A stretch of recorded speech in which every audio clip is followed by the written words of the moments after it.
Hello दोस्तों, आपके अपने चैनल एसजी नॉवल वर्ल्ड में आप सबका स्वागत है। ऐसे ही रोचक स्टोरी के लिए चैनल को सब्सक्राइब जरूर कर लीजिए। आइए अब एपिसोड कंटिन्यू करते हैं। एपिसोड 31। कहीं ये तुम्हारा पति तो नहीं है ना? अभय की बात सुन ऋषभ एकदम चुप हो जाता है, पर अंदर ही अंदर उसे बहुत डर लग रहा था, क्योंकि उसके सर पर एक मुसीबत नहीं थी। ऋषभ डरते डरते अपने कदम बढ़ा रहा था। ऋषभ का शरीर डर से कांप रहा था। ऋषभ को यूं कांपते देख अभय की भाभी ऊपर हो जाती है। ऋषभ इतना कमजोर होगा, उसको इसकी उम्मीद नहीं थी। जिंदल एम्पायर का सीईओ होकर ऋषभ का इतना घबराना अभय को काफी अजीब वाइब्स दे रहा था। इतना बड़ा एम्पायर हैंडल करने वाला लड़का किसी भी कीमत पर कमजोर तो नहीं हो सकता था। शुरू में अभय को लगा था ऋषभ बस घबराने का नाटक कर रहा है, पर ऋषभ का कांपता शरीर देख उसके मन में बनी ऋषभ की छवि धुंधली होने लगती है। कुछ तो राज छुपाए बैठा है ये लड़का, जैसा दिख रहा है वैसा कुछ नहीं है, पता लगाना पड़ेगा। अभय टाइटली ऋषभ का हाथ अपने हाथ में पकड़ लेता है। तुम्हें डरने की जरूरत नहीं है, मेरे होते हुए किसी की हिम्मत नहीं है तुम्हें हट करने की। अभय एक ठंडी सरसरी नजर हॉल में मौजूद लोगों पर डालते हुए कहता है। ऋषभ अभय का हाथ टाइटली होल्ड कर लेता है। पता नहीं, पर आज उसे अभय के साथ काफी सेफ महसूस हो रहा था। अभय ऋषभ का हाथ पकड़े हुए नीचे हॉल में पहुंचता है। अभय गला खराशता है और सबका ध्यान अपनी ओर खींचता है। अभय का चेहरा भावहीन था, पर उसकी आंखें एकदम ठंडी थी। ऋषभ उसकी ठंडक को फील कर पा रहा था, क्योंकि ऋषभ के हाथ और अभय के हाथ की पकड़ कस चुकी थी। अभय और ऋषभ को एक दूसरे का हाथ पकड़ा देख वहां मौजूद सभी लोगों की आंखें हैरानी से बड़ी हो जाती है। वही वंदना की तो गुस्से से मुठियां कस गई थी। सुशीला के चेहरे पर भी कुछ अच्छे भाव नहीं थे। वही सुहाना और राशि का चेहरा के भाव ठंडे पड़ गए थे। वही कामिनी तो काफी खुश नजर आ रही थी, उसका दिल तो खुशी के मारे उछल रहा था, क्योंकि अभय को देख उसे अंदाजा लग चुका था अभय कोई बड़ा तमाशा खड़ा करने वाला है। वही हॉल में एकदम शांति सी छा गई थी। कुछ देर पहले जान लोगों के बोलने का शोर आ रहा था, अब एकदम से हॉल में शांति पसर गई थी। विक्रम किचन के बाहर बैठकर खाना खा रहा था। एकदम से शांति पसरे देख विक्रम समझ जाता है अभय आ चुका है। विक्रम के होठों पर तिरछी मुस्कान खिल जाती है। लगता है तमाशा शुरू होने वाला है। चल विक्रम, तैयार हो जाओ एक खूबसूरत से सफर के लिए। आज काफी दिन बाद फैमिली ड्रामा देखने को मिलेगा। जाने से पहले खाने की प्लेट दोबारा भर लेता हूँ, पता नहीं तमाशा कब तक चले। तमाशे को बीच में छोड़कर तो खाना लाना सही नहीं रहेगा, इसलिए अभी अच्छे से प्लेट भर लेता हूँ। विक्रम ठूस ठूस कर खाने की प्लेट भरता है और बाहर हॉल की तरफ निकल जाता है। अभय एक ठंडी नजर सुहाना पर डालता है। सुहाना भी उसे ही देख रही थी। अभय सुहाना पर से नजरें हटा वंदना की तरफ देखता है। अभय की आंखें नॉर्मल हो गई थी और उसके होठों पर एक तिरछी मुस्कान खिल जाती है। दादी सा, मेरी एक्स मंगेतर यहाँ क्या कर रही है? अभय एक तिरछी नजर सुहाना पर डालते हुए कहता है। अभय के मुंह से खुद के लिए एक्स मंगेतर सुन सुहाना गुस्से से सुहाना की आंखें आग उगलने लगती है। वंदना आंखों ही आंखों अभय को चुप रहने का इशारा करती है, पर अभय उसके इशारों को पूरी तरह इग्नोर कर देता है। दादी सा, आपने बताया नहीं कि ये यहाँ क्या कर रही है? वही अभय के मुंह से सुहाना के लिए एक्स मंगेतर सुन सभी मेहमान हैरान हो गए थे। उनमें से एक औरत आगे आते हुए बोलती है। अभय बेटा, तुम ये क्या कह रहे हो? बिल्कुल सही कह रहा हूँ आंटी जी, ये लड़की मेरी एक्स मंगेतर है। वो औरत ना समझी से अभय को देखती है। मैं कुछ समझ नहीं पा रही बेटा। समझेंगी भी कैसे आंटी, सब कुछ इतना कॉम्प्लिकेटेड है, पर मैं आपके लिए सब बिल्कुल इजी कर दूंगा। सबसे पहले मैं आपको एक बात क्लियर कर दूं, ये लड़की मेरी बीवी नहीं है, मेरा इससे किसी भी प्रकार का कोई संबंध नहीं है। अगर तुम्हारी शादी इससे नहीं हुई तो ये यहाँ क्या कर रही है? इसे यहाँ मेरी दादी सा लाई है, तो इसका जवाब वही दे सकती है। अभय तिरछी मुस्कान से वंदना को देखता है। वंदना गुस्से भरी नजरों से अभय को देखती है। उसका बस चले तो वो अभी के अभी अभय के गाल पर एक जोरदार चांटा रसीद कर दे, पर वो ये गलती कभी नहीं कर सकती थी। अभय के गुस्से से वो भी डरती थी। औरत वंदना की तरफ देखती है। ये क्या बोल रहा है अभय? अगर अभय की इससे शादी नहीं हुई है तो ये मुंह दिखाए की रस्म में क्या कर रही है? वंदना चुप रहती है क्योंकि उसके पास इसका कोई जवाब नहीं था। वही विक्रम खाने की प्लेट हाथ में लिए आगे आता है और अभय की तरफ देखता है। अच्छा, तो ये लड़की तुम्हारी बीवी नहीं है? अभय हाँ में सर हिलाता है। ओह, सुनकर अच्छा लगा, विक्रम मुस्कुराते हुए कहता है। अच्छा, तो ये लड़का कौन है जिसका हाथ तुमने इतने प्यार से पड़ा हुआ है? विक्रम ऋषभ की तरफ देखते हुए कहता है। वेट, कहीं तुम में इस लड़के से तो शादी नहीं कर ली ना, और कहीं ये तुम्हारा पति तो नहीं है ना? विक्रम हैरान होने की एक्टिंग करते हुए कहता है। एपिसोड 32 अभय ने किया सबके सामने ऋषभ को किश। ओह, सुनकर अच्छा लगा, विक्रम मुस्कुराते हुए कहता है। अच्छा, तो ये लड़का कौन है जिसका हाथ तुमने इतने प्यार से पड़ा हुआ है? विक्रम ऋषभ की तरफ देखते हुए कहता है। वेट, कहीं तुम में इस लड़के से तो शादी नहीं कर ली ना, और कहीं ये तुम्हारा पति तो नहीं है ना? विक्रम हैरान होने की एक्टिंग करते हुए कहता है। वही विक्रम का ये व्यवहार वहां किसी के भी समझ नहीं आ रहा था। राशि सुहाना के पास खड़ी थी, वो सुहाना की तरफ झुकते हुए कहती है। ये लड़का तो सब कुछ जानता है, फिर ये अनजान बनने की एक्टिंग क्यों कर रहा है? सुहाना विक्रम की तरफ देखती है, फिर सर्द आवाज में कहती है। बड़ा चालू है ये आदमी, जानबूझकर सबके मन में सवाल डाल रहा है। अब तक ऋषभ के बारे में किसी ने कोई सवाल नहीं किया, अब इसकी वजह से सबका ध्यान ऋषभ पर आ गया है। सुहाना की बात सुन राशि की भवें तन जाती है। ये आदमी तो सच में बड़ा चालाक निकला। विक्रम के सवाल ने सभी के मन में हलचल पैदा कर दी थी। अब सबकी नजरें ऋषभ पर आकर टिक गई थी। वो औरत एक नजर ऋषभ को देखती है, फिर वापस अभय की ओर पलटती है। अभय, ये लड़का क्या बोल रहा है? और तुमने इस लड़के का हाथ क्यों पकड़ रखा है? कौन है ये? औरत का सवाल सुन विक्रम के होठों पर तिरछी मुस्कान खिल जाती है। हाँ हाँ, बताओ कौन है ये हैंडसम लड़का? अभय ठंडी नजरों से विक्रम को घूरता है तो विक्रम मुस्कुरा देता है। हद है इस आदमी की, इतनी इंटेंस सिचुएशन भी इसके अंदर की जलन जरा भी कम नहीं हुई। विक्रम पर से नजर हटा अभय ऋषभ की तरफ देखता है और मुस्कुराता है। ये मेरा पति है। अभय के मुंह से ऋषभ के लिए पति सुन सभी गेस्ट की आंखें फटी की फटी रह जाती है। किसी को अपने कानों पर विश्वास नहीं होता। कंफर्म करने के लिए वो औरत दोबारा अभय से पूछती है। क्या कहा बेटा तुमने? ये लड़का तुम्हारा पति है? जी, ये लड़का मेरा पति है, इसी से मेरी शादी हुई है और आज आप सब इसकी मुंह दिखाई करने के लिए ही यहाँ इकट्ठा हुए हैं। अभय ठंडी सांस छोड़ते हुए कहता है। क्या क्या क्या क्या क्या क्या क्या ये लड़का तुम्हारा पति है? विक्रम सोफा पर से कूदते हुए अभय के पास आता है। ये हैंडसम लड़का तुम्हारा पति है? अभय फिर एक बार उस पर ठंडी नजर डालता है। सॉरी, मेरा मतलब ये बदसूरत लड़का तुम्हारा पति है। अभय फिर से उसे गुस्से से घूरता है तो विक्रम चिढ़ जाता है। तुम्हारी प्रॉब्लम क्या है? हैंडसम बोलूं तो दिक्कत, बदसूरत बोलूं तो भी दिक्कत, तो आखिर में बोलूं तो क्या बोलूं?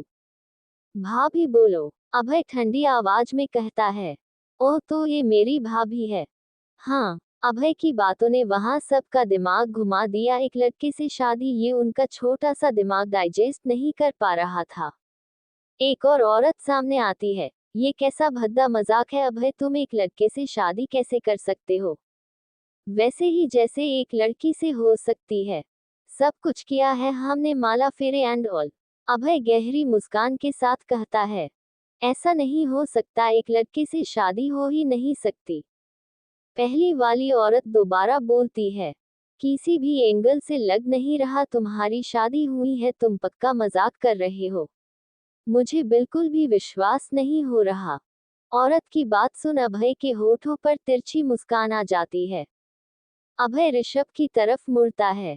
उसके होठों की मुस्कान देख ऋषभ को कुछ अच्छी वाइब्स नहीं आ रही थी।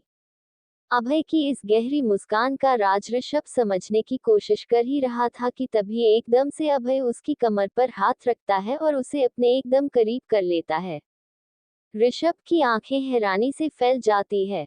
अभय ऋषभ के गर्दन के पीछे हाथ रखता है और उसका चेहरा अपने करीब करता है और बिना वक्त गवाए उसके होठों से अपने होंठ जोड़ देता है।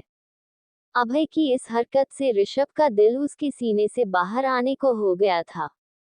वही यही हॉल सबका था। वंदना को तो बुरी तरह खांसी आ गई। वही विक्रम ने जल्दी से अपनी खाने की प्लेट साइड में रखी और पॉकेट से अपना फोन निकालता है और उसमें कैमरा ऑन करता है और उनका किसिंग वीडियो शूट करने लगता है। 20 सेकंड के वेरी शॉर्ट किस करने के बाद अभय ऋषभ से दूर होता है। ऋषभ तो अपनी जगह पर जम सा गया था। अभय सबकी तरफ देखता है। अब तो आप सबको विश्वास हो गया ना, हमारी शादी हो चुकी है। अगर किश के बाद भी आपको विश्वास नहीं हो रहा तो मैं और भी बहुत कुछ कर कर दिखा सकता हूँ, पर मुझे नहीं लगता आप सबको वो देख पाएंगे। मैं देख लूंगा, मैंने बेशर्मी में पीएचडी कर रखी है। विक्रम वापस खाने की प्लेट उठाते हुए कहता है। अभय मुस्कुरा देता है। तुम्हारा तो पता ही है मुझे। आई होप आप सब लोगों को अब समझ आ गया होगा। अगर अभी भी ना समझ आया तो अपने दिमाग का इलाज कराओ। इससे सिंपल भाषा में मैंने समझाया है। अगर अभी भी समझ नहीं आया तो ये एक कमजोर दिमाग की निशानी है। मुझे समझ आ गया क्योंकि मैं और मेरा दिमाग बहुत तेज है। विक्रम मुस्कुराते हुए कहता है। एपिसोड 33 बीवी किश हो चुका है। आई होप आप सब लोगों को अब समझ आ गया होगा। अगर अभी भी ना समझ आया तो अपने दिमाग का इलाज कराओ। इससे सिंपल भाषा में मैंने समझाया है। अगर अभी भी समझ नहीं आया तो ये एक कमजोर दिमाग की निशानी है। मुझे समझ आ गया क्योंकि मैं और मेरा दिमाग बहुत तेज है। विक्रम मुस्कुराते हुए कहता है। अभय की गई हरकत से अभी तक ऋषभ शॉक की स्टेट में था। ऋषभ को इतना शॉक में देख अभय को हंसी आ जाती है। वो उसके ऊपर झुकता है और उसके कान में कहता है। बीवी किश हो चुका है। ऋषभ कोई जवाब नहीं देता। हम लगता है तुम किश करने से कुछ ज्यादा ही गहरा सदमा लगा है। कोई बात नहीं, मैं अभी तुम्हें ठीक कर देता हूँ। वो कहते हैं ना, लोहा ही लोहा को काट सकता है, ठीक वैसे ही एक किश ही किश को काट सकती है। मैं तुम्हें दोबारा किश कर देता हूँ, फिर तुम सदमे से बाहर आ जाओगे। ये कह अभय ऋषभ को किश करने के लिए आगे बढ़ता है, पर तभी ऋषभ उसके सीने पर अपना हाथ रख उसे रोक देता है। आ गया मैं सदमे से बाहर, ऋषभ हड़बड़ी में जवाब देता है। ये देख अभय के होठों पर तिरछी मुस्कान खिल जाती है। सही कहा था मैंने, किश ही किश को काट सकती है। मैंने किश का नाम लिया और तुम होश में भी आ गए। I am too good. Abhay अपने आप पर घमंड करते हुए कहता है। अपने मुंह से खुद की तारीफ नहीं करते। ऋषभ मुंह बनाते हुए कहता है। सही कहा, मुझे मेरी नहीं तुम्हारी तारीफ करनी चाहिए। Baby you are very hot and your lips are so soft, I want to feel them once again. Abhay की बात सुन ऋषभ का गला सूखने लग जाता है और माथे पर हल्का हल्का पसीना। एक काम कीजिए, आप खुद की ही तारीफ कर लीजिए। ऋषभ लंबी सांस छोड़ते हुए कहता है। वही तो कर रहा था, पर तुम्हें अच्छा नहीं लगा तो मैंने तुम्हारी तारीफ शुरू कर दी। माफ कीजिए, गलती हो गई मुझसे। कहे तो आपके पैर भी पकड़ लूं। ऋषभ चिढ़ते हुए कहता है। पैर पकड़ने की जरूरत नहीं है, तुम प्यार से मेरे लिए एक गाना गा सकते हो। मेरी आवाज बहुत बेसुरी है, आपके कान से खून निकल जाएगा। ऋषभ हल्के गुस्से में कहता है। Hello hello. विक्रम उन दोनों के बीच में अपनी गर्दन घुसाते हुए कहता है। जो बॉम्ब तुमने फोड़ा है उसके बाद यहाँ सब लोगों की नजर तुम दोनों पर ही है। अपनी ये प्राइवेट टॉक अपने प्राइवेट बेडरूम में करना। ये बोल विक्रम वापस पीछे हो जाता है। वही विक्रम की बात सुन ऋषभ एकदम से सकपका जाता है। अभय से बहस करने के चक्कर में वो भूल गया था कि कुछ देर पहले यहाँ क्या हुआ था। ऋषभ सुहाना की तरफ देखता है जो इस वक्त उसे खा जाने वाली नजरों से देख रही थी। डर के मारे ऋषभ तुरंत उस पर अपनी नजर फेर लेता है। ऋषभ बेचारा किसी भी और देख ले, सब जगह उसे ठंडी नजरों का ही सामना करना पड़ता। सबकी नजरें ऋषभ पर आकर टिकी हुई थी और ये नजरें अच्छी तो बिल्कुल भी नहीं थी। कोई उसे जलन से, कोई उसे घृणा से तो कोई उसे गुस्से से घूर रहा था। अभय को तो कुछ बोलने की किसी में हिम्मत थी नहीं, लेकिन ऋषभ सबके लिए सॉफ्ट टारगेट था। उसे कुछ बोलना सबके लिए आसान था। अभय ने जब महसूस किया सब ऋषभ की तरह देख रहे हैं तो वो ऋषभ का हाथ कसकर पकड़ लेता है और उसे अपने होने का एहसास दिलाता है। ऋषभ से शादी हुई है मेरी और अब ये मेरा जीवन साथी है। उसे कुछ भी बोलने से पहले 100 बार सोच लेना, क्योंकि उसे कुछ कहने का मतलब है मुझे कुछ कहना, और मेरे बारे में कोई कुछ गलत बोले वो मुझे बिल्कुल भी बर्दाश्त नहीं होगा। अभय की आवाज में एक ठंडक थी। उसकी आवाज में छुपी धमकी को सब समझ रहे थे। अभय के कहते ही सबकी नजरें ऋषभ पर से हट जाती है। अभय ऋषभ की तरफ देखता है, फिर उसे लेकर वहां से अपने रूम की तरफ बढ़ जाता है। अभय ऋषभ के जाते ही विक्रम ताली बजा सबका ध्यान अपनी ओर खींचता है। देवियों और देवियों, तमाशा खत्म हो चुका है। उम्मीद करता हूँ आपने आज के इस तमाशे को एंजॉय किया होगा। अब आप जा सकते हैं। वैसे खाना लग चुका है, अगर आप सब खाना चाहे तो खा सकते हैं।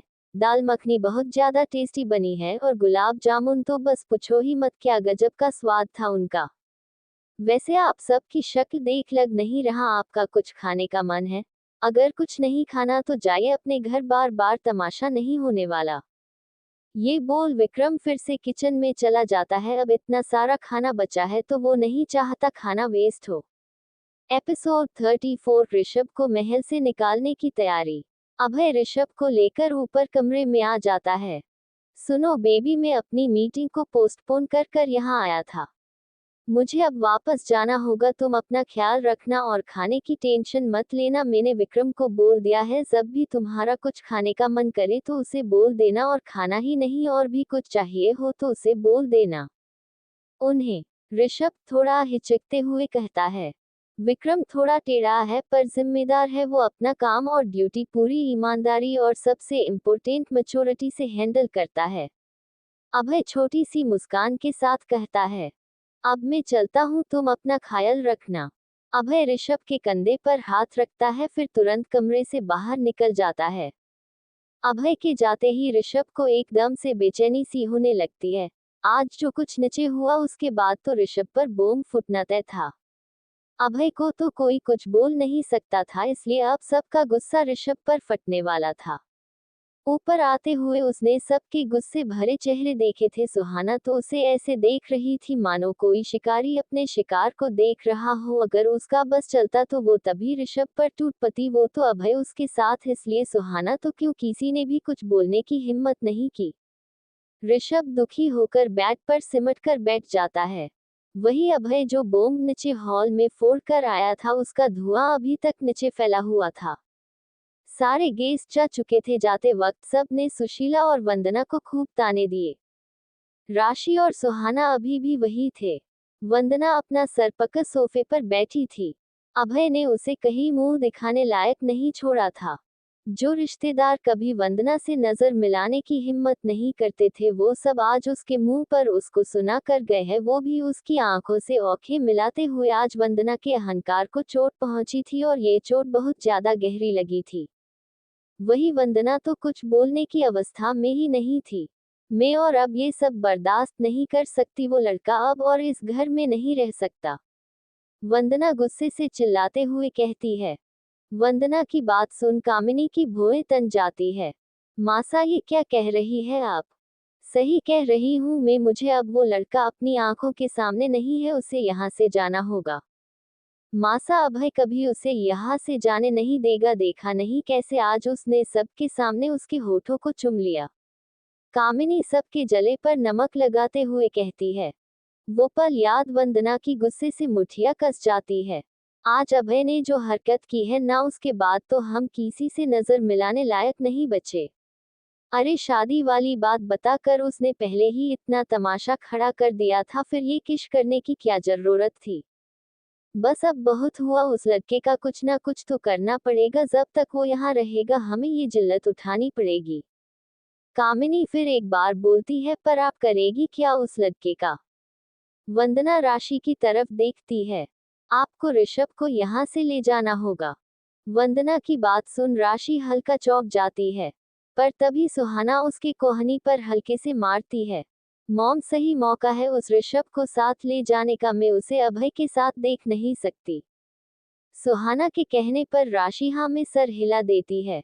जी, मुझे कोई प्रॉब्लम नहीं है उसे अपने साथ ले जाने में, पर अभय क्या वो उस चीज के लिए रेडी होगा? राशि भवे ऊपर करते हुए कहती है। हाँ तो वो कभी नहीं बोलेगा, पर हम उसे ऋषभ के बारे में बताएंगे नहीं, आप उसे अपने साथ ले जाइए, जब अभय आएगा तो हम उसे बोल देंगे आप उसे रस्म के लिए अपने साथ ले गई। हो सके तो कुछ दिनों के लिए आप ऋषभ को यहाँ से कहीं दूर भेज दीजिए, शायद जब तक अभय के ऊपर से उसका बुखार उतर जाए और वो फिर से नॉर्मल हो जाए। वंदना ठंडी सांस छोड़ते हुए कहती है। अभय अभी ऑफिस गया है, ये बिल्कुल सही समय है ऋषभ को यहाँ से भेजने का। अभय तो यहाँ नहीं है, पर उसका वो बिगड़ैल बदतमीज आवारा दोस्त विक्रम यही है, वो अभय को सब बता देगा, फिर देखना कैसे अभय सब छोड़ छाड़ यहाँ भाग कर आता है। कामिनी वंदना को घूरते हुए कहती है। हाँ, उस लड़के को तो यहाँ से किसी न किसी तरह बाहर निकालना होगा, जब तक वो यहाँ रहेगा हम ऋषभ को यहाँ से नहीं भेज सकते। लेकिन उसे आप यहाँ से कैसे भेजेंगी? वंदना सोच में पड़ जाती है। तभी उसके दिमाग में कुछ आता है और वो सुशीला की तरफ देखती है। सुशीला, विक्रम को सिर्फ तुम यहाँ से बाहर निकाल सकती हो। सुशीला नासमझी से उसे देखती है। मैं कुछ समझी नहीं मासा, मैं इसमें क्या कर सकती हूँ? तुम ही कर सकती हो, तुम विक्रम के सामने बीमार होने का नाटक करना और उसे तुम्हें हॉस्पिटल ले जाने की जिद करना, वो तुम्हारी बात कभी नहीं टाल सकता। तुम ये कर लोगी ना? वंदना आईब्रो ऊपर करते हुए कहती है। सुशीला को ये सही तो नहीं लग रहा था, पर अब वो वंदना को ना भी नहीं बोल सकती थी, इसलिए वो हाँ में सर हिला देती है। ठीक है, तो आप विक्रम को यहाँ से बाहर ले जाइए, फिर राशि ऋषभ को यहाँ से लेकर चली जाएंगी। राशि हाँ में सर हिला देती है। एपिसोड 35, डूब जाओ ना। सुशीला को ये सही तो नहीं लग रहा था, पर अब वो वंदना को ना भी नहीं बोल सकती थी, इसलिए वो हाँ में सर हिला देती है। ठीक है, तो आप विक्रम को यहाँ से बाहर ले जाइए, फिर राशि ऋषभ को यहाँ से लेकर चली जाएंगी। राशि हाँ में सर हिला देती है। विक्रम बाहर गार्डन में एक इम्पोर्टेंट कॉल अटेंड करने गया हुआ था। सुशीला गार्डन में जाती है और विक्रम के बिल्कुल पास आकर बेहोश होने का नाटक करती है। सुशीला की हालत बिगड़ते देख विक्रम दौड़कर उसके पास जाता है। सुशीला हाफते हुए कहती है। विक्रम बेटा, मेरे सीने में तेज दर्द उठ रहा है, मुझे जल्द से जल्द हॉस्पिटल ले चलो। विक्रम बहुत तेज खोपड़ी का आदमी था, वो समझ गया था सुशीला नाटक कर रही है, फिर भी वो उसे कुछ नहीं बोलता। विक्रम सुशीला को अपनी मां सामान समझता था, इसलिए वो उसे कुछ नहीं बोलता, वो जैसा चाहती थी वो बिल्कुल वैसा ही करता है। विक्रम सुशीला को गोद में उठाता है और उसे अपनी कार में बिठा देता है। इसी बीच विक्रम ने एक मैसेज अननोन नंबर पर सेंड कर दिया। महल में कुछ गड़बड़ है, पता करो। बदले में सामने से तुरंत एक मैसेज आता है। ओके। विक्रम कार स्टार्ट कर देता है। वही जैसे ही विक्रम की गाड़ी महल से बाहर निकलती है, एक गार्ड अंदर आकर सबको इन्फॉर्म करता है। विक्रम सर जा चुके हैं। वंदना राशि की तरफ देखती है, मैं ऋषभ को बुलाकर लाती हूँ। राशि हाँ में सर हिला देती है। वंदना ऊपर ऋषभ के कमरे में जाती है और डोर नॉक करती है। ऋषभ खिड़की के पास कुर्सी डालकर बैठा था, उसके हाथ में एक नॉवेल थी, ये अभय की नॉवेल थी। ऋषभ बुक पढ़ ही रहा था, तभी कोई उसके कमरे का दरवाजा नॉक करता है। दरवाजे की आवाज सुन ऋषभ की भवें ऊपर हो जाती है। ये इस वक्त कौन है? अभय तो नहीं होगे, उन्होंने कहा उनकी मीटिंग है, लगता है विक्रम होगे। अपने आप से सवाल जवाब करते हुए ऋषभ दरवाजे तक पहुंच जाता है और बिना ज्यादा सोचे दरवाजा खोल देता है। वंदना को सामने देख ऋषभ चौंक जाता है। आप यहाँ कोई काम था क्या? ऋषभ घबराते हुए कहता है। वंदना की शक्ल को देख वो इतना तो समझ गया था कि वो कुछ अच्छी खबर लेकर तो आई नहीं होगी। मुझे पता है तुम इस शादी से खुश नहीं हो, अभय ने तुम्हारी मर्जी बिना तुमसे शादी की है। ऋषभ हैरानी से वंदना को देख रहा था, वो समझ नहीं पा रहा था वंदना उसे क्या कहना चाह रही है। तुम्हारे पास यहाँ से जाने का एक सुनहरा मौका है। नीचे तुम्हारी बुआ खड़ी है, वो तुम्हें अपने साथ ले जाना चाहती है। ये सुन ऋषभ की भौहें सिकुड़ जाती है। देखो, तुम्हारा यहाँ से चले जाना है, हम सब के लिए बेहतर होगा। अभी अभय घर पर नहीं है, यही सही मौका है तुम्हारा यहाँ से जाने का। वंदना की बात सुन ऋषभ एकदम शांत पड़ गया था। उसे कुछ समझ नहीं आ रहा था वो क्या करे। सोच क्या रहे हो, तुम्हें यहाँ से जाना ही होगा, वंदना ने इस बार ठंडी आवाज में कहती है। ऋषभ के पास कोई और ऑप्शन नहीं बचता हाँ बोलने के अलावा, इसलिए वो हाँ में सर हिला देता है और वंदना के पीछे पीछे नीचे हॉल में चला जाता है। नीचे हॉल में सुहाना और राशि बड़ी बेसब्री से उसका इंतजार कर रहे थे। ऋषभ के आते ही राशि एक नकली मुस्कान होंठ पर सजाए हुए कहती है, ऋषभ बेटा चलो अपने असली घर। असली घर पर उसने ज्यादा दबाव दिया।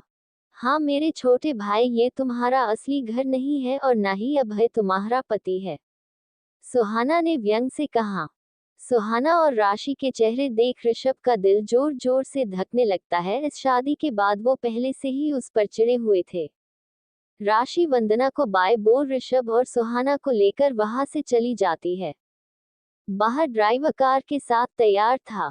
सुहाना और राशि पीछे वाली सीट पर जाकर बैठ जाती है, वही ऋषभ ड्राइवर के बगल वाली सीट पर जाकर बैठ जाता है। कार में एकदम शांति थी। ये शांति तूफान के आने से पहले की थी। ऋषभ इस शांति का मतलब अच्छे से समझ रहा था। वही ऋषभ के जाते ही वंदना राहत की सांस लेती है। ऋषभ को महल से निकाल उसके दिल को काफी सुकून मिल रहा था, लेकिन उस बेचारी को क्या पता उसके सुकून से अभय को सख्त नफरत है। ऋषभ को निकाल सब अपने अपने कमरे में चले जाते हैं। अभय ऑफिस। पिछले 3 घंटे से लगातार अभय की मीटिंग चल रही थी। उसने डिस्टर्ब ना हो इसलिए अपना फोन साइलेंट पर कर रखा था। कुणाल भी उसके साथ मीटिंग में था, उसका फोन भी साइलेंट पर था। कुछ देर बाद मीटिंग खत्म होती है और एक एक कर सब मीटिंग रूम से बाहर निकल जाते हैं। आखिरी में अभय, अधिक और कुणाल बचते हैं। अधिक कुणाल की तरफ गहरी नजरों से देख रहा था। अधिक की नजरें खुद पर महसूस कर कुणाल उसकी तरफ देखता है। अगर आंखों से ही गोली मारी जाती ना अधिक, तो तुम पक्का आज के दौर के अर्जुन होते। कुणाल की बात सुन अधिक की भवें उठ जाती है। मतलब क्या है तुम्हारा? मुझे घूर क्यों रहे हो? मेरे सर के ऊपर क्या सींग लगे हुए हैं? कुणाल लज्जिते हुए कहता है। सींग तो नहीं मेरी जान, पर तुम्हारी ये आंखें एकदम झील जैसी है, मन करता है इनमें डूब जाओ। डूब ही जाओ और फिर कभी बाहर मत आना। तुम्हारा ये कदम इस धरती पर से बहुत बड़ा बोझ कम कर देगा। बाकी का नेक्स्ट एपिसोड नेक्स्ट पार्ट में कवर करेंगे। कहानी को लाइक शेयर कमेंट जरूर करें और प्लीज लाइक भी जरूर करें। Thank you.